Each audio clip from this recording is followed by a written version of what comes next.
this session. In the past many days we've been discussing about various courses of PGDHE, and today we are going to deal with another course, that is MES 103. In that particular course today we are going to talk about the psycho-emotional need of adolescents, and in particularly the university students. As you are all aware that adolescence is a time where an individual faces lot of stress and strain, and as the individual approaches towards the college life, that is enters into the young youthful life, then there he or she experiences a different kind of a stress in terms of identity crisis, in terms of talking about or taking a decision about the vocation, and in pursuing his interests. So in today's session we are going to talk about these problems which are faced by these students and how we as a teachers can deal with them. Today with us we have Mrs. Lata Ram Mohan. She is a lecturer with University of Guru Gobind Singh University, New Delhi, and she will discuss in detail about the psycho-emotional needs of the students. So over to you, Dr. Lata. Thank you, Vandana. Good morning. Welcome you to this session. First, let me congratulate you all for taking up this Herculean task of being educators and teachers. You may wonder why Herculean task. You are not just teaching or disseminating knowledge. You are facilitators, you are counselors, you are classroom managers, you are mental health workers. Your job is manifold. So once again, let me congratulate you on taking this honors of teaching and educating the youth of today. Now, let me show you what is the adolescence. Our topic is psycho-emotional needs of adolescence.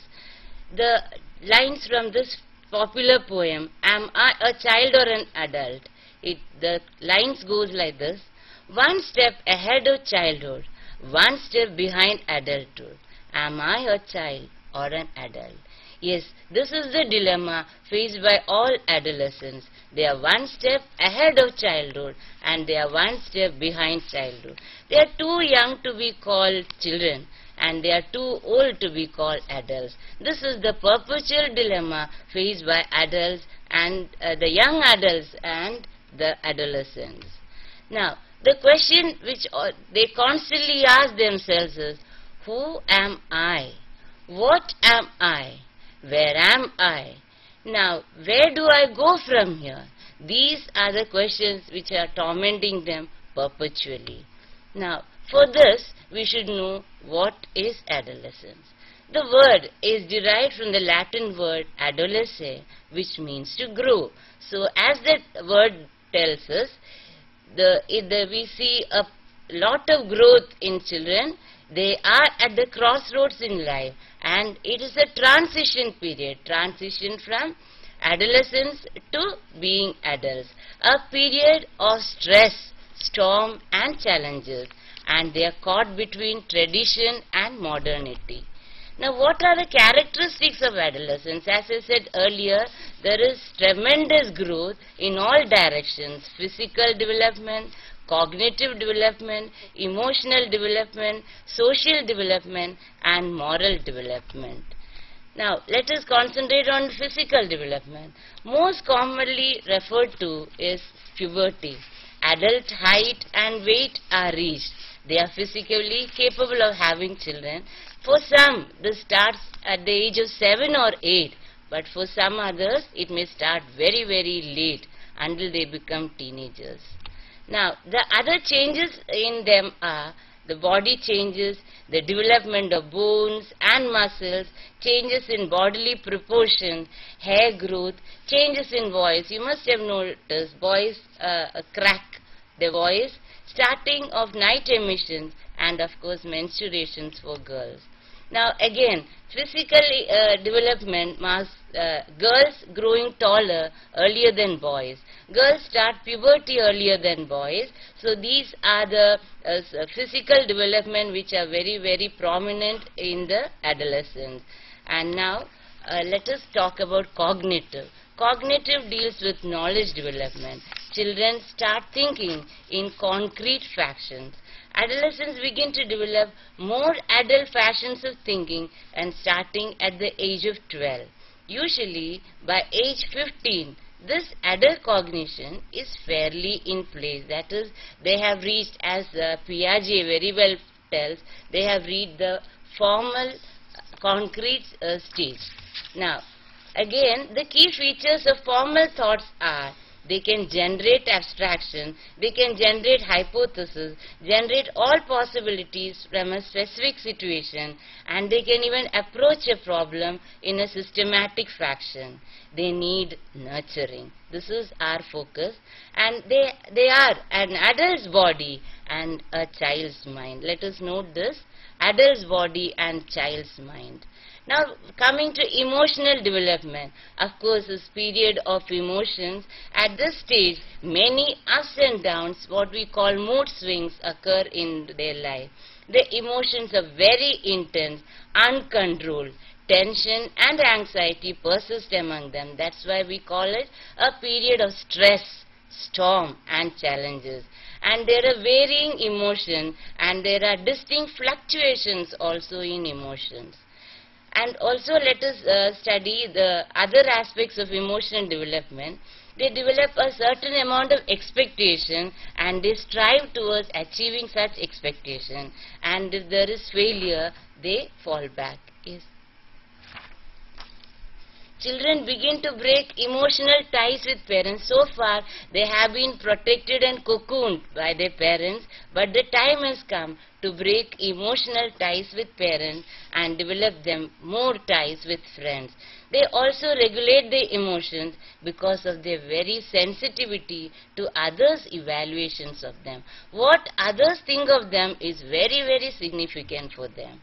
And also, children begin to realize emotions aren't as simple as they thought when they were children. Boys are less likely to display emotions of fear as girls are. Of course, girls are more open with their display of emotions. Displays of empathy also increase during adolescence. Now we come to the social development. They begin to form an organized system of personality traits. Self-concept, identity, it allows them to add new aspects of self-esteem. What self-esteem is how they evaluate themselves. As confidence and self-awareness arises, they begin to form their own self-identity.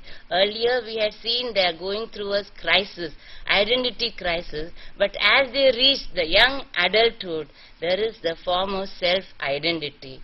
They are more able to develop friendships that are based on loyalty and intimacy. These social milestones occur slowly and it is not, the period is not same for all. Now social time spent with family, you must have noticed, is less and less, and time spent with their friends increases and the time spent alone also increases.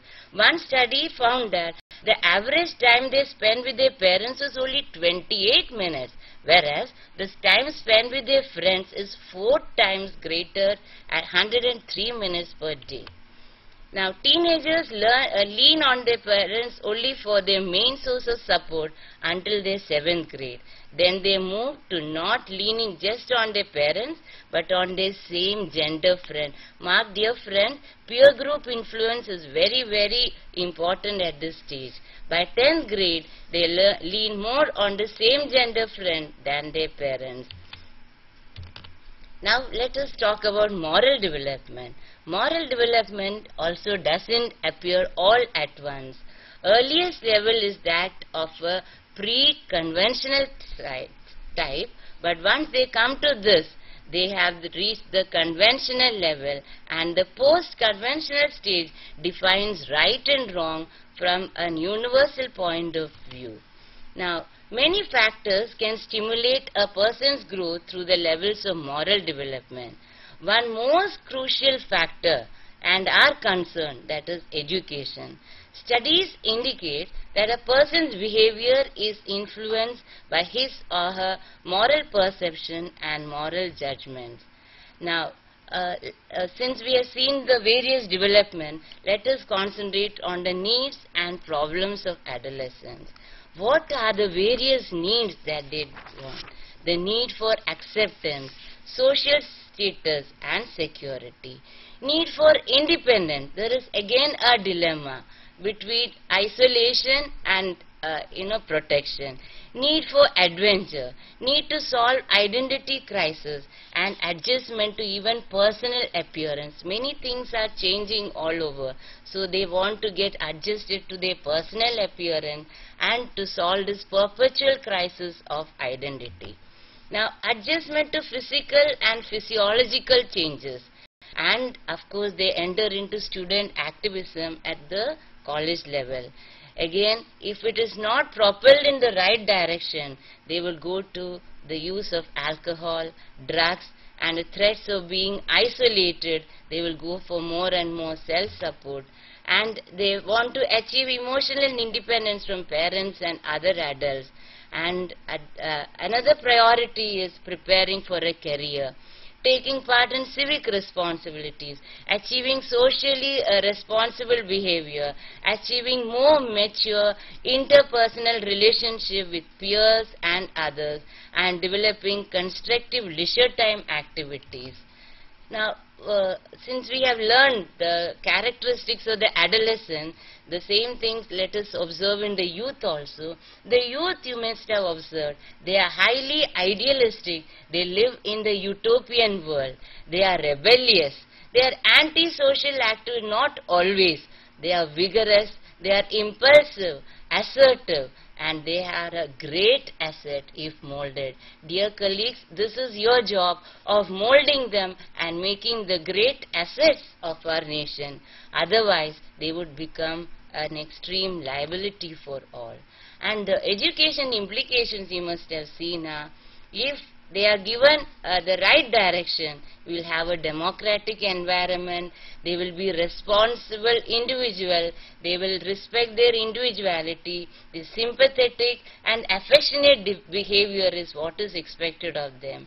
We have to help them do lot of physical exercises, channel them in the right direction, engage them in co-curricular activities and assignment of responsibilities. Now, as in the outset, I congratulated you for being teachers, educators and researchers. Once again, I am repeating the same thing. The role of educators in higher education is manifold, you must have seen. They are not just a knowledge expert or a subject expert. He or she is a facilitator, a classroom manager, a mentor, a counselor, a mental health worker, and above all, an agent of social change.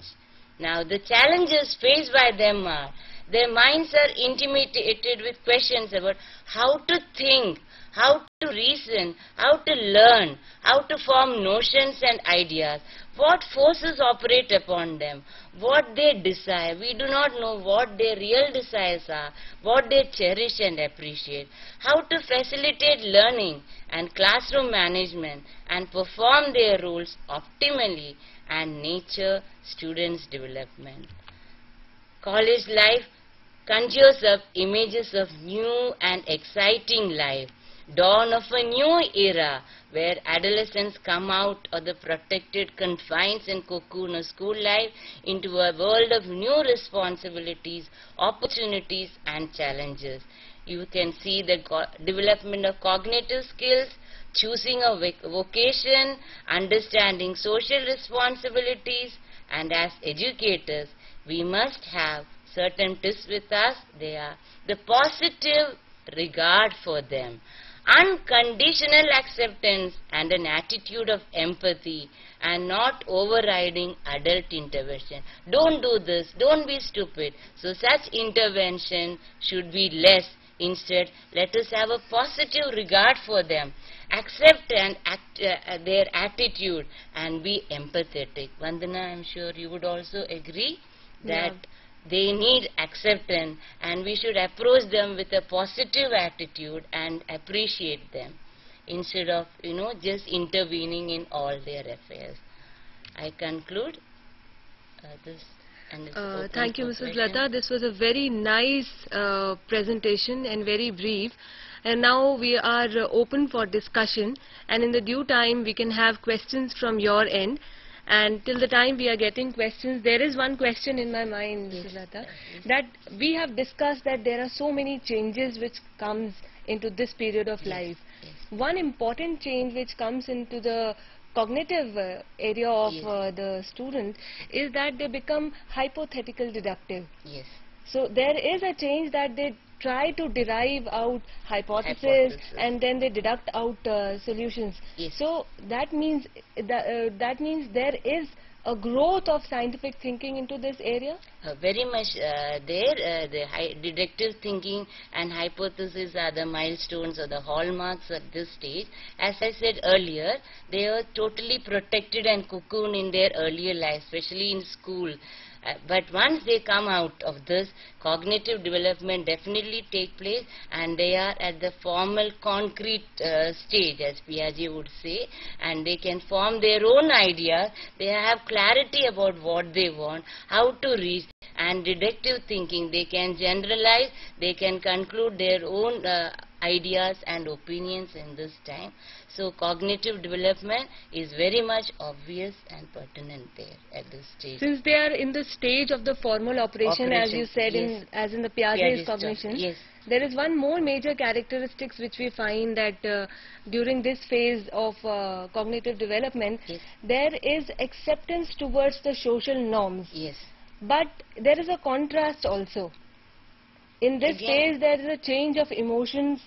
Yes, They are more again. rebellious, and there is then acceptance of the norms is also one characteristic. Could you please relate these two characteristics? Oh yes, very much. This age, as the youth is in the transition period, they are neither here nor there. They, would you like to receive?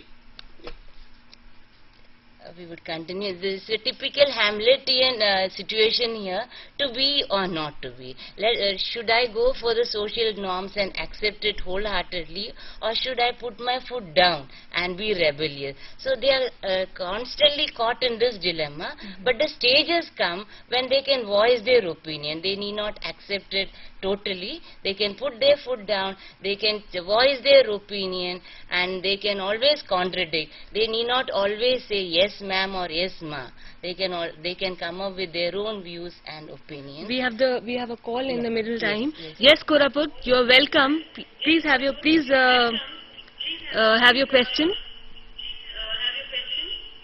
Good morning. Good morning. This is K.C. Dalai from Koraput Tourism Center. Uh, The presentation Your voice is very low. Could you be is please quite louder? interesting. That adolescent is in a transitional phase, transiting from home to hostel, from school to college, from parental care to teacher care, etc., etc., etc. But I've been Please feeling reduce in a your large television classroom volume. situation We are not that able to hear you in a college properly. environment, is it Please reduce your television is it volume. possible for the teacher, to guide the student in the direction that you want him to? One. And the other is, in the present day classroom situation, I've been feeling teachers are normally eager to avoid student interaction and not to talk of guiding or counseling the students on their personal problems. How this problem can be overcome? Thank I'm you. so sorry, Koraput. We are not able to hear you very clearly. Would you be please little louder? Anyhow, Vandana, there is another call from Cochin. You Yeah. also take this question and then try to answer both. Okay. We have another call from Cochin. In the meanwhile, Koraput can please call us again because we are not able to get your voice. Yes, Cochin, can we have your question, please?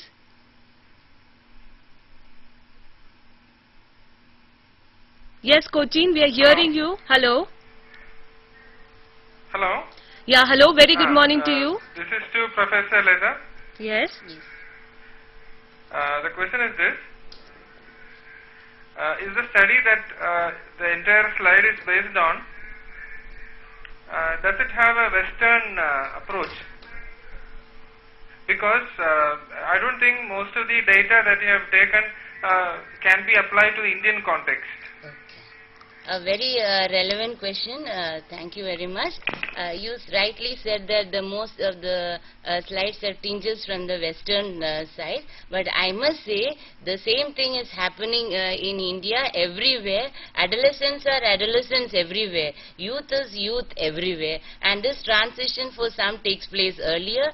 For Indians, it may be slightly later. It all varies only in the matter of time. For a year, 1 year ahead or later, but the transition period and the growth is always the same for all people, for all teenagers and for all youth all over the world. They have to go through this dilemma of they have to face the stress, anxiety and challenges. They have to pass this threshold, come out of adolescence and be young adults. The stage is the same, only physically, emotionally for some the changes may occur slightly earlier as in the West or slightly later as in our place. But as teachers and professors, what we have to have one-to-one relationship. This is where guidance and counseling by teachers and education becomes very, very relevant and significant.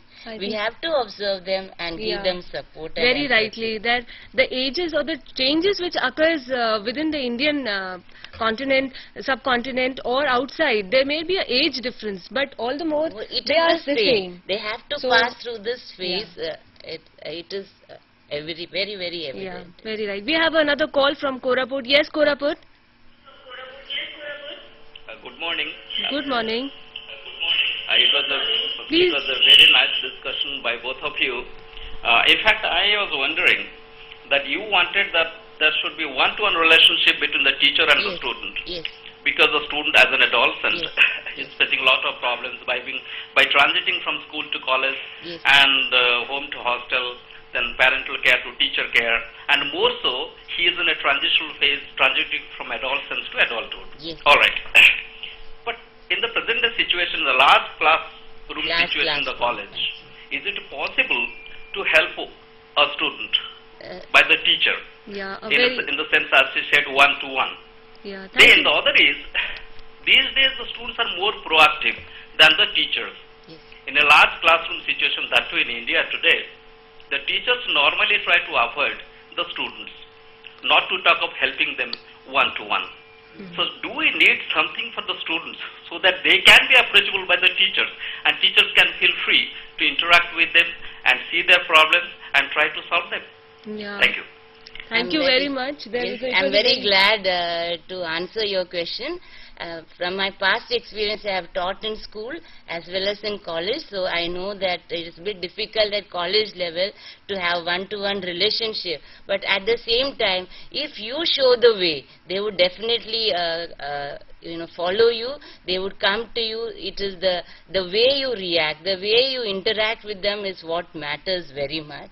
They need lot of help, lot of empathy. In a big classroom, we may not have one-to-one relationship, but tell them that you are always there.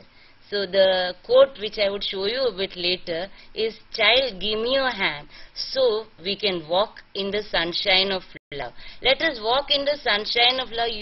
Again, your role has changed. Earlier you must have noticed in the Gurukul system, the Guru was the, ultimate, the mentor.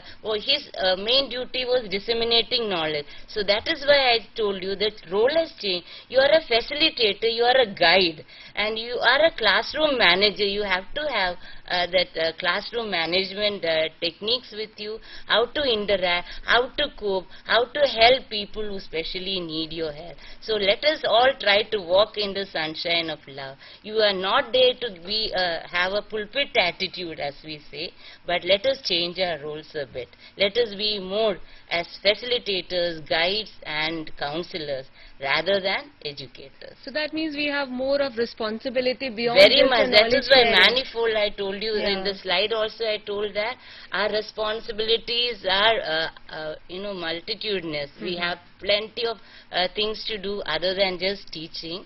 Our classroom must be managed in such a way that we can give some direction to them. Show them the way. You need not hold their hands like in school, but just show them the right direction. They will channelize their energies in the right way.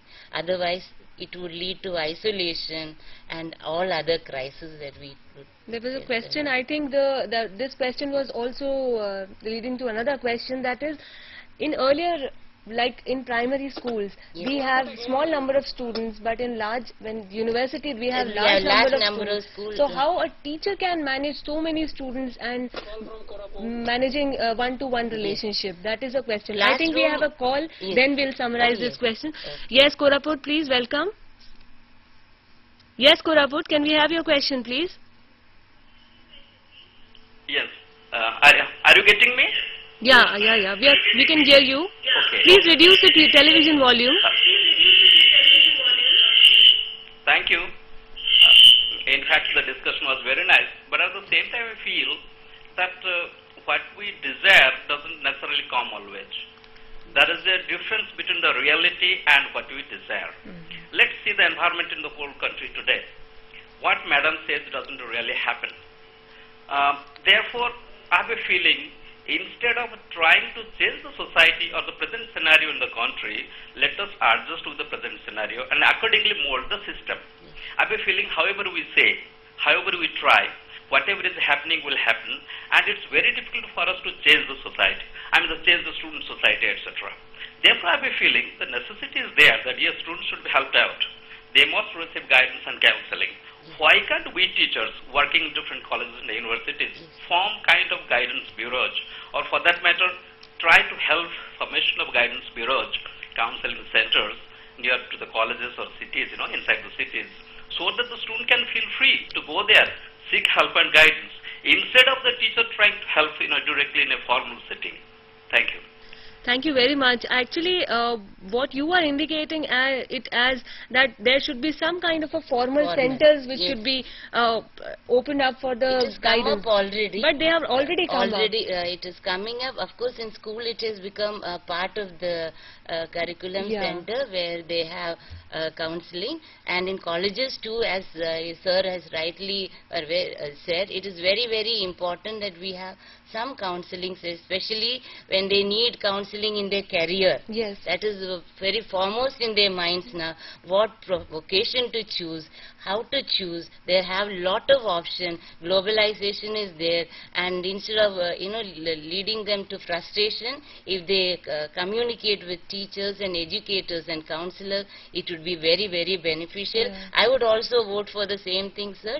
And let us have more and more such facilities in colleges and Some of the institutions. universities have already started. started. Before the courses, Yes. the students can approach the Approach counseling centers. vocational guidance, Yes. career guidance. Before taking up any of the courses, We yes. are doing, and as I said earlier also, they are in a dilemma how to choose. So far, everything has been decided by their parents. All of a sudden, they can't change. Yes. They can't stick to the old norms. At the same time, they can't voice their opinion. So let us come forward to help them individually, personally, and also through formal counseling centers is a very welcome change. Yeah, if we can because in the include. classroom we can have one-to-one, not Not one-to-one one is very interaction. difficult, as you said earlier. Yeah. In a big classroom in colleges is very difficult, but still if you show that you are there, they would definitely approach you needed.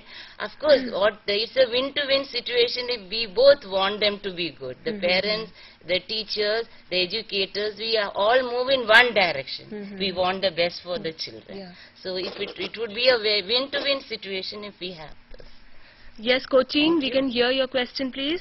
Can we have your question, please, Cochin? In the Indian context, when do you think the adolescent behavior manifests? Is it in the school stage or at the college level? Yes, as I showed in my slide earlier, it may start very early for some at the age of 8 and for some it comes very, very late in the late teens. So we can't say when exactly it would happen. There is no hard and fast rule, or there is no proper timetable that this changes would occur, but it varies from 8 years to it can go to late teen, but the growth and the changes are very manifest, and it is a continuous growth. And moreover, recently, actually earlier the adolescence Adolescence age was very between late. 11 to It 17. used to be late. At present Yeah. day, thanks to our fast food Yes. generation, everything we call them the MTV generation, the fast food, the fast culture, the fast cars, the craze for everything fast Yeah. has resulted in this also adolescence- puberty, yes. dawning faster than Yeah. before. The age of the adolescence has come down from 11 to 9 years. The so knowledge now, also, knowledge level also, the cognitive development is also very early now. yeah, that What is we couldn't grasp at 16, they are doing at 8 to 9 years. exactly, because there is so much of Yeah, infusion from exposure, various areas. Yes, yes, very much true. That is true. Their exposure also to various cultures, Yeah. their lifestyle also matters very much. So when we were discussing about the cognitive development, this is one more peculiar change which has come in the Indian context, that the age of adolescence, when we were talking, that was used to be 11 to 17, now it has reduced. It From has come 8 down to 8 to 9 years. So this has a major challenge in front of all the teachers, not just a university teacher, but all the teachers who are teaching in various sectors or in various, at whatever levels they are teaching. But I believe, and you also would agree. Yeah, I would. Many times it happens that many of the questions which they ask, we have no answers to them. Yeah. At a school level, their exposure, their lifestyles, they are all culminated in their growth being very fast. Mhm. Than There is one more peculiar characteristics on which Piaget has pointed out, Yes. that is called adolescence egocentrism. Egocentrism. So again, they are caught in this dilemma. Earlier, every life was very, very protected and cocooned by parents. But a time has come when they have to burst out of this cocooned life. So this clash is also there, to be with the norms or to rebel against it. So rebel, the vigor, the vitality, the energy, everything is there, inspiring them to be to come out of this faster. So this clash is also there, very much in them. Okay, we have another call, I Yes, think, yes. from Chennai. We'll take it Most up. Yes, welcome. Chennai, please. Hello. Hello. I'm Shiva from Chennai. My question is, at present situation in higher education, there is much more need and cry for the guidance and counseling. As far as the adolescents are concerned, should it be mandatory? How to implement?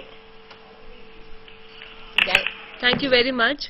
The question is directing towards that whether we should make guidance and counseling. Yeah, we have more- a very next session is all about guidance and counseling. I wish you all would watch this, in the next telecast. Guidance and counseling, I don't think it should be mandatory. Whoever needs help should be given help. We are there always. Just we should tell that we are there. Counselors and guides are very much available to them. It all depends on what they require and how much they require. Some may need a personal guidance, some may need career guidance, some may need to solve their problems and anxieties at home. So guidance, it varies. And counseling is, earlier it used to be synonym with advice, but now the trend has changed. We have to give them, an understanding. They have to have their own self-esteem and self-understanding. Our energy should be for that. Our aim should be counseling to make them realize their own self. So instead of being compulsory, let them approach us when and how they want, and we are always there. I think we have another call from Yes. Kolkata. Yes, Kolkata. Can we have your question, please? I'm a learner of PGDHE. My question is how to control aggressiveness in classroom situations. So we have to face this problem not only in the schools of higher learning, but also in case of small children. Please. Thank you. Thank you very much. This is a very pertinent characteristics which he's talking about, that is aggressiveness. That is, the child sometimes tries to rebel Yes. because they have their own world of ideas and they have own world Violent of emotions are and there. violent emotions. Yes. Like what the question is directing towards is, when the aggressiveness at this stage is so much and it is a very peculiar feature of that age, then what is there in the hands of teachers? How can he or she, not terminate we can say, Yeah, but because control that Actually, aggression into the our classroom? job is to channelize their energies in some other direction. That is what we should aim for. There are many types given to us how to control emotion, but the best method is to channelize their energies in other direction. If they are good at something else, let them explore those activities where they are good at. Instead of this is inflicting punishment on themselves also, being aggressive. So sublimation is one way. If they are good at art, let them channelize their energies in that direction. Whatever they are good at, let us direct them towards that path instead of being aggressive. Instead of just subduing them and suppressing them, that they won't agree at all. They would become more and more rebellious. So in a nice way, in a very empathetically, we can change them from that direction and let them direct their energies to others, where they are creative, where they can be socially useful to the society. One major cause of aggressiveness is also misunderstandings, because they are not in a The position. identity Yeah, problem is there, identity crisis is there. Some have they go for identity achievement. This identity achievement is they explore and they commit to their goal. But in identity foreclosure, that is what I think is leading to. Some adolescents are, they before exploring they commit themselves to goals, and some will not neither explore nor commit. And the last is called moratorium, Yes. identity moratorium, where they delay and delay before coming to any commitment. So that part is okay. If identity achievement is done, is nice, but foreclosure, coming to conclusions before knowing anything, is not conducive for them. So they should explore and then commit, and even if there is delay also, it is acceptable. It is acceptable. So that means by exploring, first of all, the teacher has to explore out various reasons why the child is or student is aggressive, and secondly, we must try to help them also to explore, where their various their ideas. So that means, but also while tackling with these aggressive problems, we have to be very very realistic. careful. As I said, we have to just show them the way. We can't say we are the masters, we have all the answers with us. And we have to be We have realistic. to be realistic, we have to be approachable. Yeah. Very important that we have to be approachable. We have another call, I think, from Cochin. Yes, Cochin? Can we have your question, please? A study conducted by Margaret Mead in Samoa Islands has shown that adolescents do not have any stress and strain there, as it is a permissive and free liberal community. Now, is it due to the imposed cultural and social restrictions that adolescents experience a lot of stress in our communities, or how do we, strike a balance between the two, not giving stress to them at the same time imposing restrictions upon them? A very good question, I must say. Even I do. Because Margaret Mead has done a lot of work in ethnographic research. And in that, basically the research which she is pointing out is it a myth or a reality? Yeah. The question is, they always say adolescence is marked by stress, strain and challenges, but is it a myth or a reality? According to the survey and all concluded there, it need not be a stress and strain situation for all adolescents. We can't keep a sweeping comment that it is stressful, but as she said, in the Indian community, why it is very obvious is that this clashes between tradition and modernity. We still adhere to the traditional values and all. We are trying to imbibe the West also. So this clash between tradition and modernity is what is causing them lot of stress. At home, the parents still want them to adhere to the rules and values which they have taken from their previous generation. At the same time, they are exposed to the new lifestyle, new culture of the West. So they are caught between these two. So that means environment has an important influence most on important, the life. I must say, is a vital role. The environment has a vital role in shaping the personality. Since the students are not only students, they are also, daughter Yeah, and sons yes, of the parents. yes. So even For parents here also have to play a very great role. So that Parents means still think that they are the small children and everything they want to dictate it to them. And they are not, children are not in a position to just accept everything. And so. How can a teacher in a higher education system provide a good, supportive Balance. environment to the student at that age, so that the identity formation takes place in a right way? First and foremost, therapeutic treatment, I would call it, is having a positive regard for them.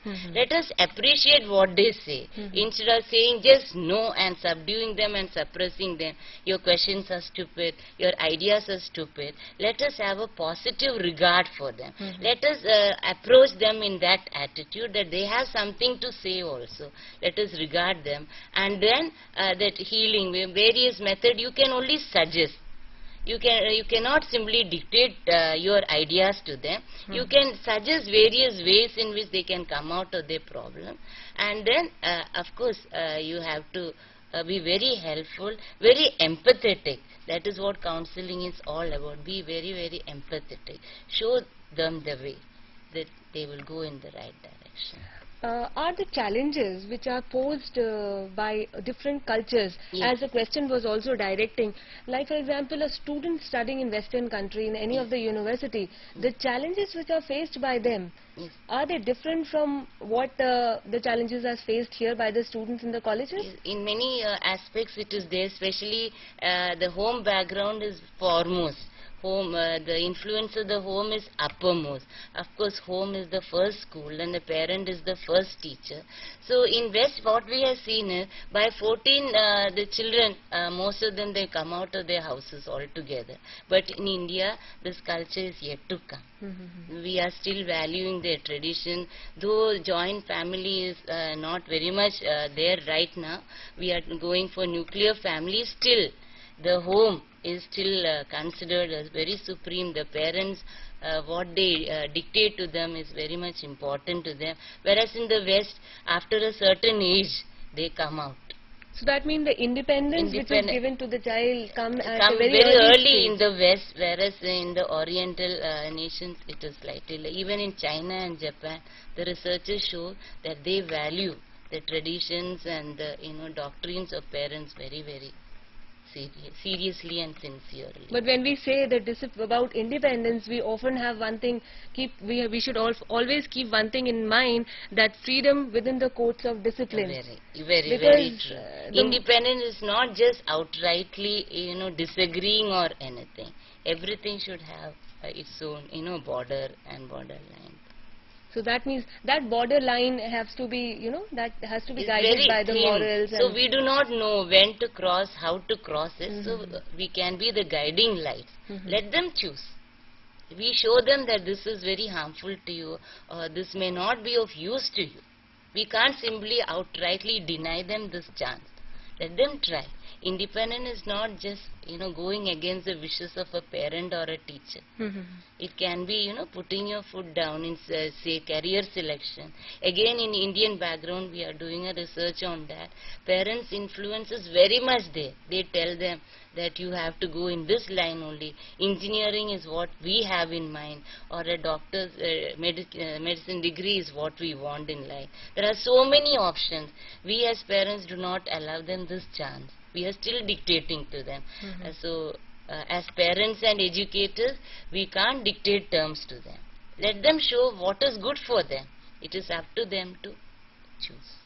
And also what I feel is socially in our country there is a problem of unemployment. Yes. And when an individual enters as a student in the university system, he is always in the dilemma that after completing my graduation, will I be able to get a job? Where will I be? Yes. What shall I do after this?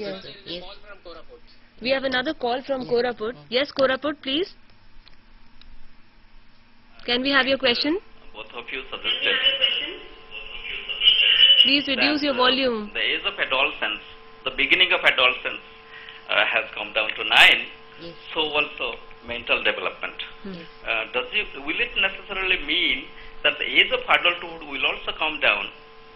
If that happens, I think there will be a whole lot of change, because everybody will find in the college are adults, not necessarily adolescents. And the transition period will come down, and therefore the problems will be lessened. Right? So what would you really suggest? If that happens, the whole scenario will change. Well, at the same time, we have participants. One of our participants has a question. Kindly hold on till I give him the microphone. Please. Good morning, madam. Good morning. I am Arun Sutar, one of the participant of your ECP program from Koraput region. And my question is that why does an adolescent hesitate to expose himself in classroom situation in most of the cases? And what are its remedies? Its solution? Okay. Please. Thank you very much. We have I two didn't get questions. that. Yes, please explain. Okay. We have actually two questions which we have got from Koraput. One, when we were discussing that the age of adolescence has come down. It. Yeah. Then The adulthood also starts come earlier. Okay, it starts earlier, or the stage comes But will down. it lessen down the problems? which are Problem is not just related to adolescence alone. This is a problem of the youth also. The rebellious nature, the vigor, the vitality, the energy is all there. The growth is continuous, it never stops. You must have seen in various stages of development. So there is no hard and fast rule that when it will stop and when it will start, the youth. So it is always there, it will be manifest in different ways. Maybe the problems may come down a little at college level, but it would be there, and as the educators and college teachers, we have to help them. No, what we mean is that even if a child comes down to age of 9, the problem which he faces in adolescence would remain the same. It would be the same, and as they come to college, it's a total transition. Yes. So unrest and aggression and all this would be a part of them. And as long as Indian unemployment continues, where there is so much pressure from various areas, this unrest would continue. Only to what degree and what extent we cannot say, but it would be there. We can't totally erase it out. We have a question from Chennai, and we'll take both the questions together. Yes. So in the meanwhile, can we have a question from Chennai? Yes, Chennai? Hello. Yes, hello. Hello. Yes, we can hear you. Can we have your question? Dr. Madhivanan from Chennai. Yes. My question is, in most of the educational institutions like colleges and engineering colleges, even in universities, the male and the female students were sitting separately. Even it is also mandatory, even instructed by the institution also. So whether it is affects the psychological error or psychological feelings, that gender variation, all these things, whether it creates any emotional problem. And then one more question is, what is the emotional intelligence? How it plays a vital role in classroom situation? Please could you explain, ma'am? Thank you very much. Before answering to this question, there was a question from Koraput, in which they were asking that the adolescents are basically, they fear to expose their feeling quite often in the classrooms. Even if when a teacher wants them to come out with the questions, they hesitate. So in what ways a teacher can help them to open up with their feelings? There is one important, I think, characteristics also which is we often see with the adolescent style, is that they have as Alkind has called us, that they always conceive an imaginary audience. In an imaginary world altogether. Yes, Children are always in an imaginary world. They are idealistic and they are utopians. So many times it so happens that, as he rightly asked me, they are shy. So they can't expose. They are very, very shy in nature. So they don't want to expose their feelings at all. This is because earlier they have been so totally cocooned and protected. They can't come out just naturally. So it takes this time, we have to have lot of patience in leading them, asking them to come out. And they should feel that even if they go wrong, it is okay, it is acceptable. We have to accept them the way they are. Whether good or bad, their feelings, if they are shy, we have to just guide them and make sure that we are there. We are approachable, as I said earlier. Only then they will come out of this. Yes. And secondly, most probably, like when the students are not able to expose themselves, we can call them a one-to-one. Sometimes the classroom situation is very large. That is where counseling matters. Yeah. We can give them personal guidance. We can give them separate, tell them that we are there for them. That is very important. In the classroom, we need not address them separately. We can give them counseling. We can, talk to their parents. Very important to know their background. The home background is very, very important at school level and at early adolescent level. So if we know what their concerns are, then we can tackle the problem easily. And there was another very interesting question which was asked that in the university today also the male students and the female students sitting separately. Does it have any effect on the psychology of the learner? Yes, in the slides also I shown there is this again confusion about gender roles. And earlier school, of course, they are separate, boys separate and girls separate, and their growth also is very, very different. As we said, girls grow faster, and for boys it's slightly late, and they become very, very, very self-conscious. This is one reason they try to stick to their own gender growth. As such, I would prefer that they need not exclusively keep themselves to their own genders. Let it be an open one. But then how can we counsel them? Because, sometimes in some of the colleges what happens, students are coming from rural background. They don't want to sit with, different genders. Yes. So, to make them open and to make them realize that nothing is wrong between them what is the role of a teacher? How can a teacher help them, since we know that it has a psychological bearing also? Very much. Yes. So it is important that the both sex they should to interact mix with each other. And they have to interact. Very important. Then how can a teacher help there in those situations? Vandana very clearly she said that when they come from rural background, they have this hesitation of mingling with the other sex, whereas in urban public schools it is not so. The thing, as a teacher, again, they may not come to you for all these reasons. You have to be very, very observant. A teacher, first and foremost, has to be very, very observant. If the child or the girl, especially it is with girls and all, they feel shy, let them realize that there is nothing wrong in mixing with the other gender. In fact, they would benefit. In future, they can, when they choose their partners, these things become very, very important and for them. So the teacher has to be observant. She has to do counseling. If the child is feeling very, very shy, or if she is an introvert, the lot of exposure should be given, lot of activities wherein they can mingle, like we have group discussions, we have a project work, we have presentation. Such time we do this. We club them in such a way that they get to interact. Instead of putting them in watertight segregate compartment, that you are girls, you have to sit here, you are boys, you shouldn't interfere in girls matters. And also we can also make them realize, them feel free. And also we can make them realize about the future roles, when they have to work together. That's why I say give them more and more opportunities to come together. And we can tell them that it's very, very constructive. We need not think in another way. They should realize it's very, very useful and constructive if it is used in the right way, the right proportion also, I must say. So that means, in all, in our discussions, we are more focusing on our roles as a teacher. Role, yes, that is our paramount duty. Is not just disseminating knowledge. We have to be facilitators. We have to be there always. When they search for who am I, where am I, what am I, a teacher has to be always there to help them. Yes. We have a call from Kolkata. Yes, Kolkata, can we have your question, please?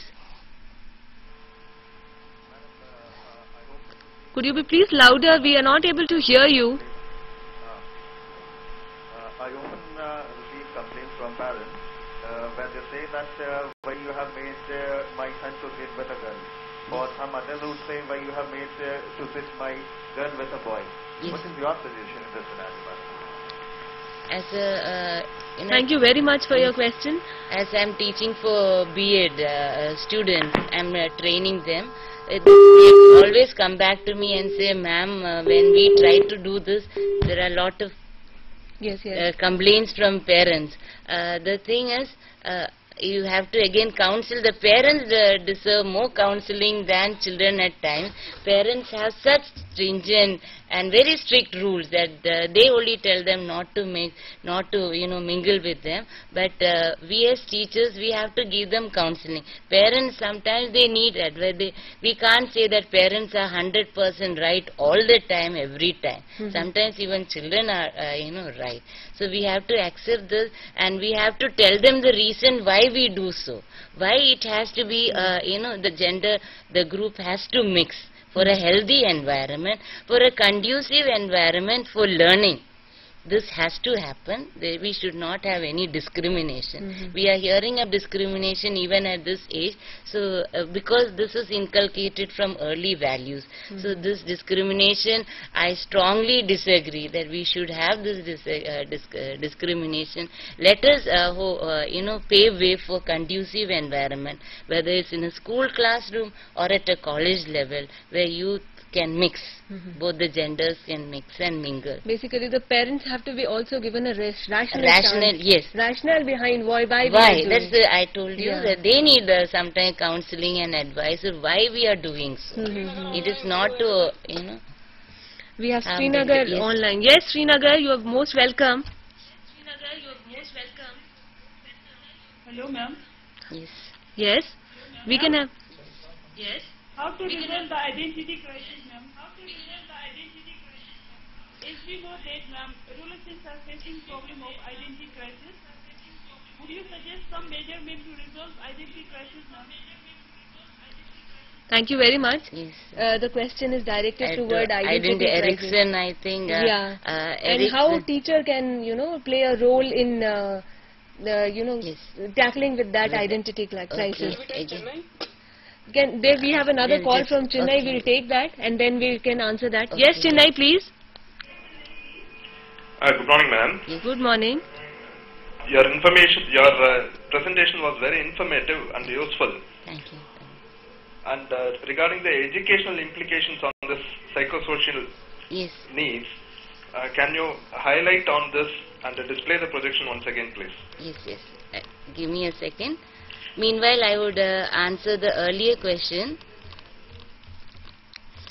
The identity crisis we were talking about. Yes, identity crisis, as Erickson said, in the emotional development. This stage comes when there is identity crisis. Again, the question is, who am I? They're totally confused where to follow the old tradition or follow modernity and all that. He has given 4 types. That one is identity achievement, as I explained earlier, wherein children are allowed to explore before they commit to their goals. So the lot of exploration is there before they commit to their goal. The role of the teacher is to help in exploration. You can suggest, you can give them chance to explore before committing to goal. And we can explore the various, occupational vocations, especially vocational career guidance and all that. By discussing the various options before them. So this is one way a teacher can guide them to explore this before committing. The second one is where identity foreclosure, where they rush in. Before exploring, they rush in and commit to goal. I think as a teacher, we should discourage them from doing this identity foreclosure. That is what we call them. And then we have the moratorium. Identity moratorium, where we give them time. Delay tactics, though delay is not appreciated everywhere, but in this context, delay is good. The delay will give them a chance to read, to understand, to explore, and then you commit to your goals. They can decide later on. So these are the ways. The moratorium and achievements are, that is what Erickson has suggested for us. I would add one thing into that whenever students, they decide about their particular vocations, sometimes they are not very realistic. Yes. Because they don't know what are their capabilities and they what are. are the interests, because they know after passing say class 12 I will be taking up a graduation course in science or in commerce, but they are not very clear because they don't have the clear-cut idea about what are their capability and what are the interests and what are the various avenues which are available. So Very here true. teacher can solve this problem, and because the students are not clear about their capabilities, so they can face an identity crisis. Yes. So what the teacher can do, that a teacher can provide a realistic feedback Very to true. the student. Very true. That is, in which area the student is good in. Yes. Maybe If they are good and creative in something Yes. else, they can channelize their energies that way. Yeah. So that, as Vandana has said, they are always in an utopian world. Mhm. It is very, very wrong to, bring them back to from their dream world. Mhm. But sometimes we have to face the harsh reality. So they should be shown that this is the world they have to live. These are the responsibilities, especially social responsibilities. Simply we cannot shirk. Mhm. We have to cope with that also. So we have to encourage them in that direction. Meanwhile, one question was there about educational implication. The slide has come. If you can. So we can see the slide which can be shown on the monitor. It is regarding the educational implications. Yes. Would you please read out the Oh points? yes. The first point given is democratic environment. We have to provide in the classroom a democratic environment where everybody can participate. And then the next is respecting individuality. Very, very important. Children are egocentric at times. We have to respect their egos. We have to respect their individuality. We can't say that they are 100% right all the time, but we have to give them the respect for their individuality.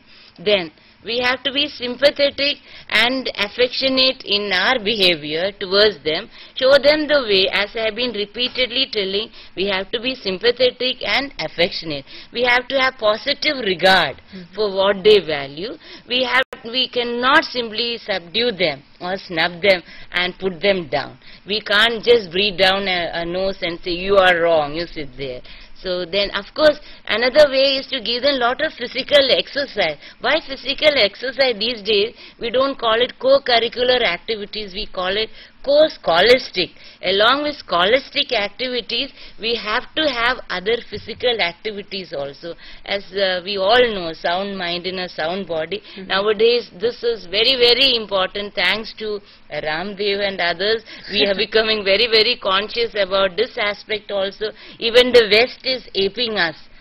Our culture, our yoga, our meditation, they are all very, very important. Let children be trained in these things also. Now, many colleges are doing this. They are giving value education. It's a part of the curriculum. And then we have, of course, co-curricular, as I said. Now the term is changed to co-scholastic activities, because along with scholarly curriculum activities, we should have this also. And of course, assignment of responsibility. Give them a chance. They would definitely come up with lot of solutions. We don't have the solutions all the time ever. They would also come up with new things. That is why we have the project methods, we have assignment, we have the Vygotsky's constructivism, we have the discovery approach, wherein they can, explore and then they come back. Then we guide them. These are the various new methods that we follow in colleges.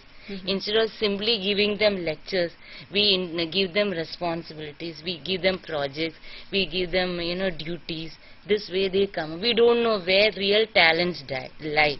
We have to explore that also. Yes, that means we have to give them a chance to show their expressions. Yes. We have to be given them a chance to be independent about their thinking. Because ultimately these students, they will be becoming responsible citizens of the country. So we must inculcate the values and very also much. the power to That take is correct decisions. that is where your role becomes very important. I must say, add something. Recently I got a card from a student.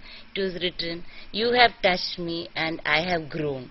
Touched me can be many things. Yes. Right? Giving your guidance, not just teaching. In the part of teaching, we must have done many other things like counseling and guiding and giving them responsibility, accepting them as what they are. Only then we can help them in their growth. I wish that everybody, every one of us would always, give this healing touch to them so that they can grow to responsible citizens. This is a very good suggestion. Beautiful card, and I'm very grateful to the student who sent this. The words are very simple but very touching. It goes like that: you have touched me and I have grown.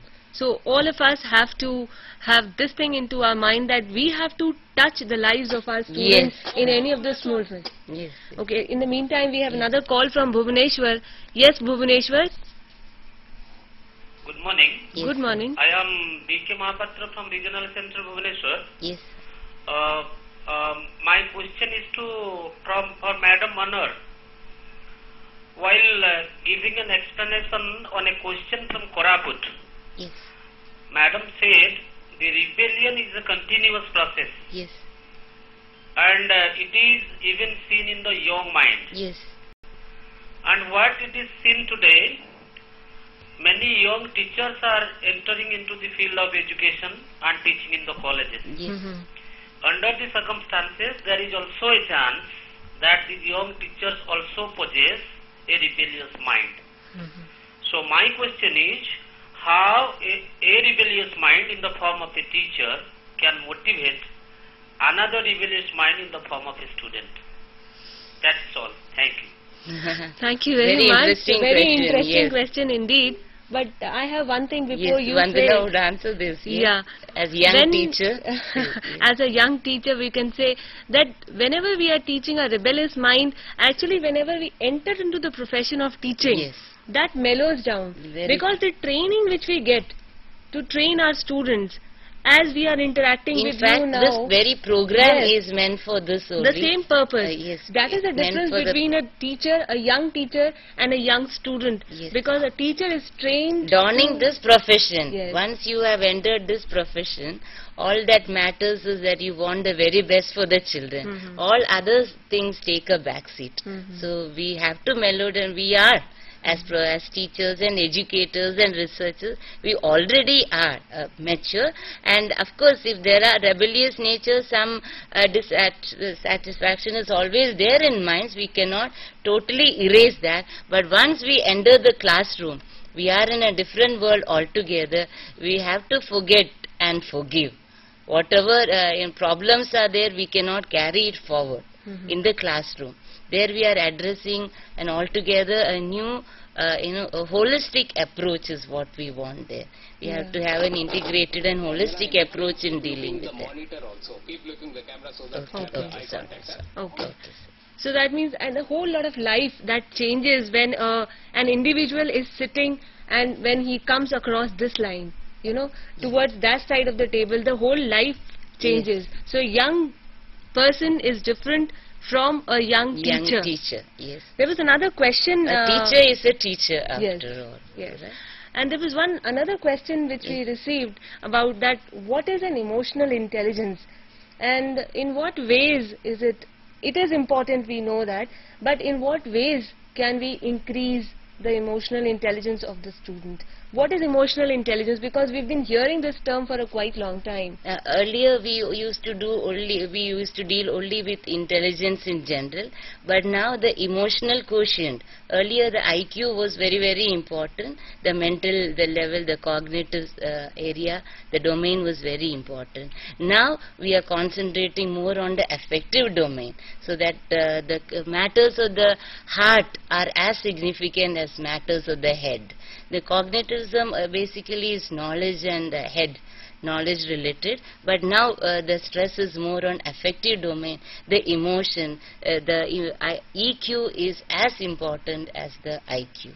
When we talk about emotional quotient, it is more directly related to emotions. Yes. When an individual is stable in showing one's emotion, then we say an individual has a higher emotional quotient. When he is adjusting with the problems, when he can make his own decision, when he can solve problems, that is the stage when we say he is stable. And more importantly, when an individual is able to show a correct emotions at a correct time. That time we can say that he's emotionally he's stable. Yes, and he has got a high higher emotional quotient. So is there any role of a teacher here to increase that emotional quotient within the students? Since the beginning of this show, I have been congratulating, and I'm all for the educators and researchers. They have a wonderful job with them, not simply teaching. Everywhere, teachers' role becomes more and more paramount. Here also, when we are talking of affective domain, classroom teaching is not to teach them only disseminating knowledge. We have to look after the heart also. So we have to see their emotion, their values, we have to receive, we have to respond, we have to encourage. Everywhere our role is very important. So that they can reach the highest level, where they can solve problems on their own, where they can come out of their dilemmas on their own. And when we are trying to make an individually stable individual, then we as a teacher has also got another important role. I think you would agree that we as a teacher have to promote the positive emotions amongst our students, so that they can take up good emotions and they can develop them and nurture them throughout their life to become a responsible individual. Yes. In the meantime, we have another call from Bhubaneswar. Can we have a call, please? Yes, Bhubaneswar? Thinking from their early childhood also. Can we have your question again, please? Hello? Yes, can we have your question? Yes, we can hear you, Bhubaneswar. Actually, yeah. Actually, madam told that a child begins thinking in the age of 13. But from our experience, we feel that even in the early age, even child begins to start. They are more advanced. What's your opinion? I think in our discussion... I must say that we never said that the child would start thinking at a very, very, very early age. But as they grow older, the cognitive development increases. That becomes more mature. Yes, they are in the formal operational stage. That is what. Earlier is more of sensory stage, but later on they come to this stage.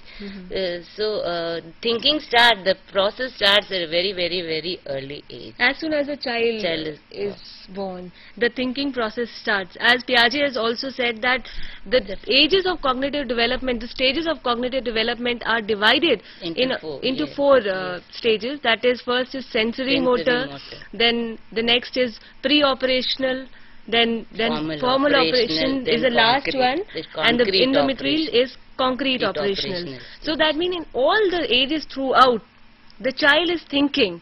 It is not that the child starts thinking at a certain age, but here what we meant was the maturity in his thinking comes with certain age.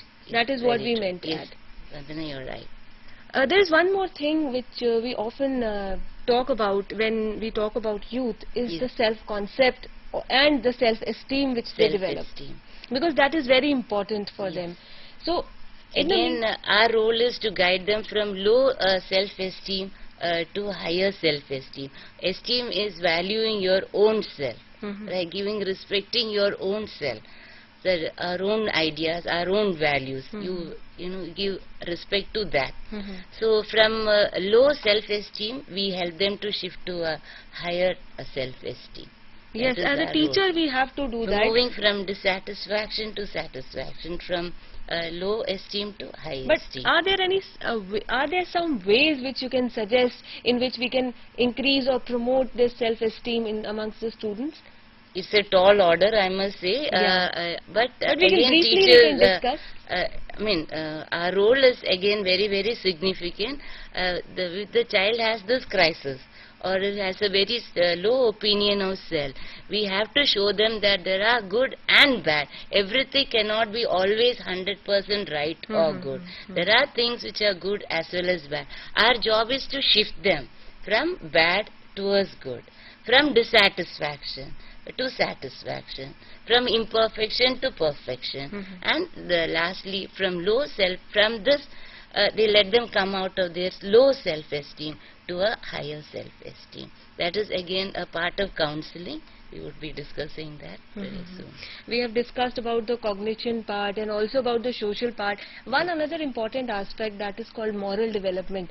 You had already discussed in your slides that Kohlberg's moral development theory, that a child moves from pre-conventional to conventional and then to post-conventional. Yes, yes. So while a child is moving across these various stages and he experiences various kinds of experiences which he has, then when he comes to a university level, as per Kohlberg, he'll be in a post-conventional stage.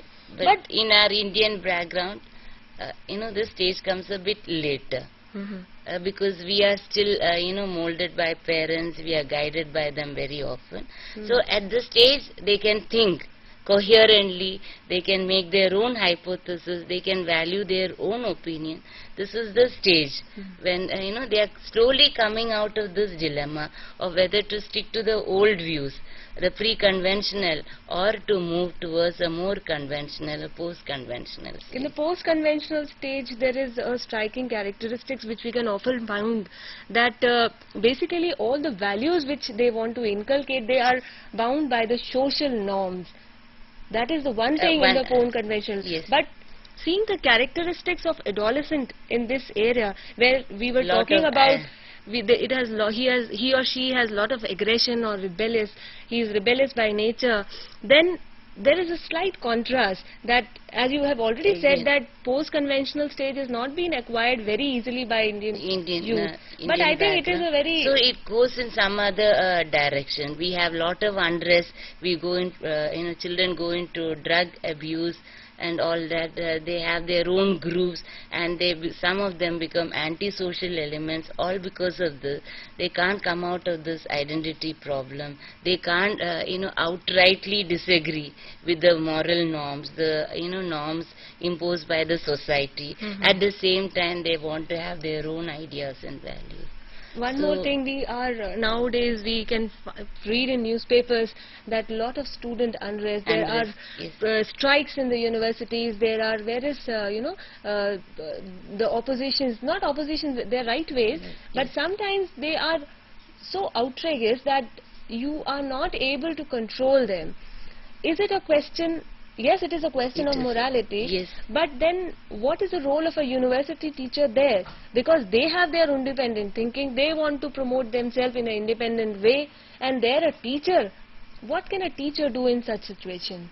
Overnight, nothing can happen. This aggression is there, rebellious nature is there, extra energy is there. If it is not, as I said earlier, channelized in the right direction, it can culminate in unrest, aggression, rebellion and all that. A teacher cannot, I must humbly say that we can't do much there, but we have to be supportive where they are right.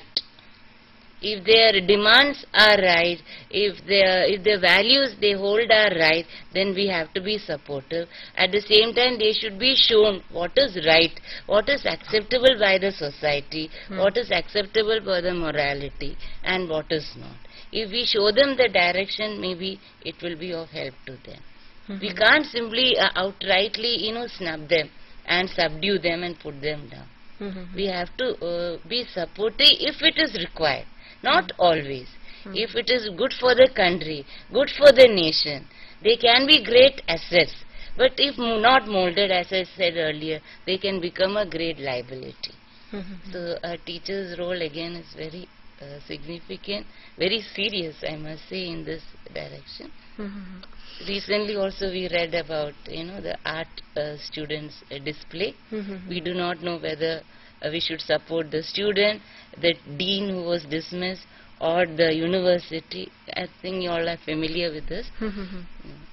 And since we have talked about morality and everything, but there is one more challenge here we face in our Indian situation, is the marriage. Actually, the youth here, in some of the part of the country, still, the youth, they get married at a very early stage. So that adds on a little more responsibility on them, that is there, and there is a psychological pressure also on them. Of choosing their partner, of choosing their partner. Not only choosing their partner, there is a pressure, but the early, parental pressure. Parental, as I said, parents and the home is the major factor in shaping their children's life.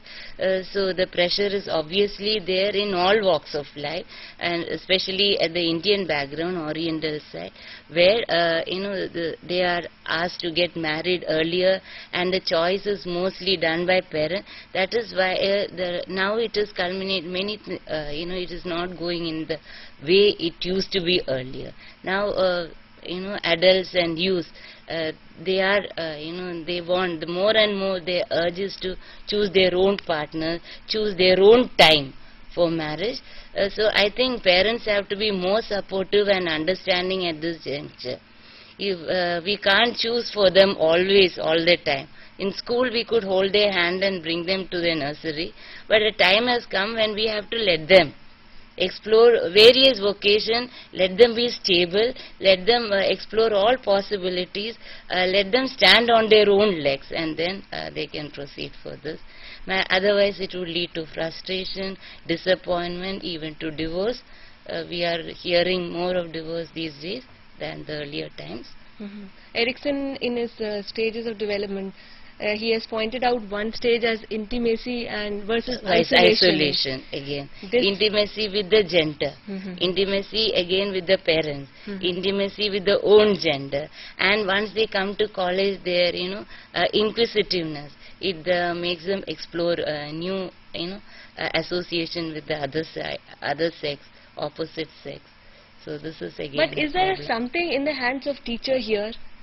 Can a teacher do something about it?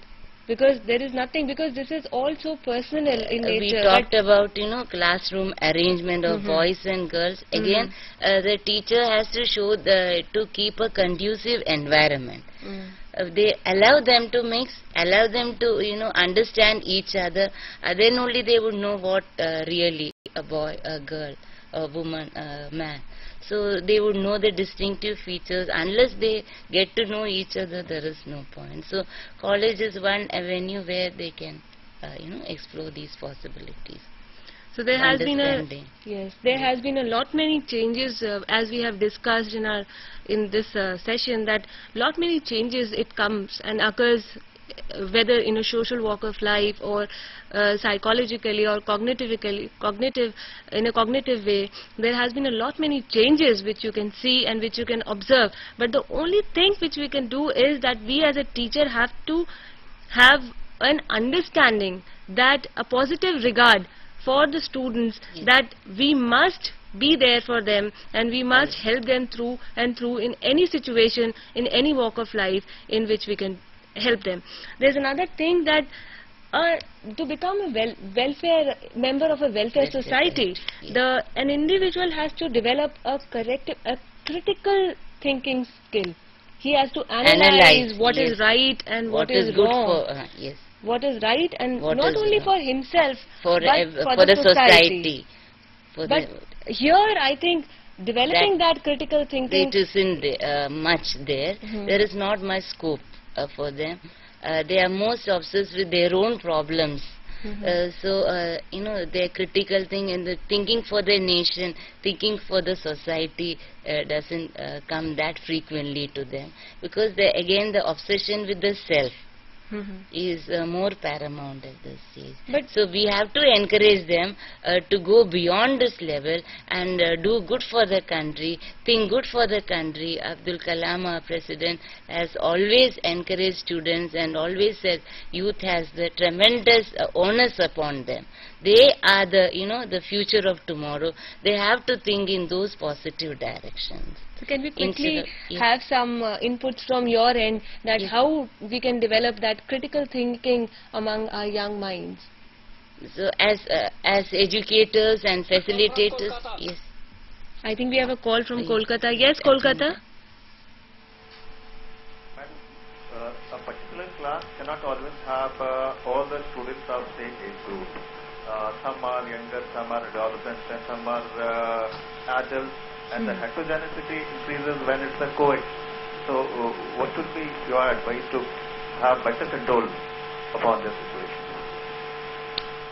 Thank you very much. Actually, he is pointing out towards we have the a mixed, heterogeneous group. And we have with various age groups coming in.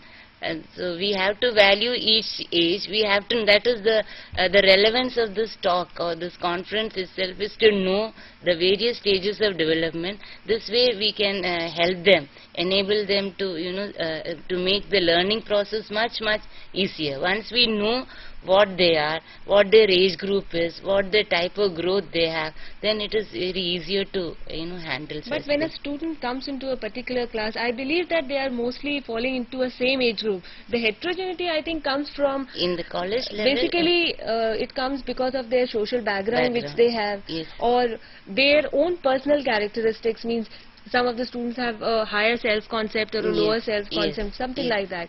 So basically, they try to stick to their own peer group, and the peer influence is very vital at this day. So they try to form their own groups. So as teachers, we have to understand this, and we have to help them come out of. But I think heterogeneity, when we talk about, I think it's not just the age group. It is a mixed crowd that we have in schools and colleges. They may be from very different backgrounds, socially, economically. That is also very much there these days. Their own, they form their own groups. So teacher can respect you have and to understand, respect, but at the same time to encourage them to not just to stick to isolated groups.